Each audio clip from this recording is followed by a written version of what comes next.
നിങ്ങൾ ജോലി ചെയ്യുന്ന വീട്ടിലെ അംഗങ്ങളുടെ ചിത്രങ്ങൾ പകർത്തി സമൂഹ മാധ്യമങ്ങളിൽ പ്രസിദ്ധീകരിക്കാറുണ്ടോ? അങ്ങനെ ചെയ്താൽ ഗാർഹിക തൊഴിലാളികൾക്ക് 1 വർഷത്തെ തൊഴിൽ വിലക്ക് ഏർപ്പെടുത്തുമെന്ന് സ്വദേശിവൽക്കരണ മന്ത്രാലയം അറിയിച്ചിട്ടുണ്ട്. എന്തൊക്കെ തരത്തിലുള്ള നിയമലംഘനങ്ങൾ നടത്തിയാലാണ് നിങ്ങളുടെ വിസയ്ക്ക് വിലക്ക് ഏർപ്പെടുത്തുക എന്ന് നോക്കാം. മാത്രമല്ല, വീണ്ടും തൊഴിൽ വിസ ലഭിക്കാൻ വിലക്ക് ഏർപ്പെടുത്തിയ സമയം കഴിയണം. തൊഴിലിൽ നിന്ന് വിട്ടുനിന്ന കേസിൽ പിടിക്കപ്പെട്ടവർക്കും ലഹരി ഉപയോഗിച്ചവർക്കും വീണ്ടും വിസ ലഭിക്കാനും ഇതേ നിയമം ബാധകമാണ്. ജോലി ചെയ്യുന്ന വീട്ടിലെ അംഗങ്ങളെ കയ്യേറ്റം ചെയ്ത കേസിൽ രാജ്യം വിടേണ്ടി വന്നവർക്കും 1 വർഷം വരെ വിസ ലഭിക്കില്ല.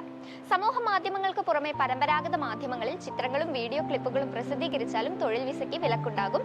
കൂടാതെ 10 ദിവസം തുടർച്ചയായോ പലപ്പോഴായി 15 ദിവസമോ ജോലിയിൽ നിന്ന് മുന്നറിയിപ്പില്ലാതെ വിട്ടുനിൽക്കുന്നവർക്കും രാജ്യം വിട്ട ശേഷം 1 വർഷം കഴിഞ്ഞ് മാത്രമേ പുതിയ വിസയ്ക്ക് അപേക്ഷിക്കാൻ വേണ്ടി പറ്റുള്ളൂ.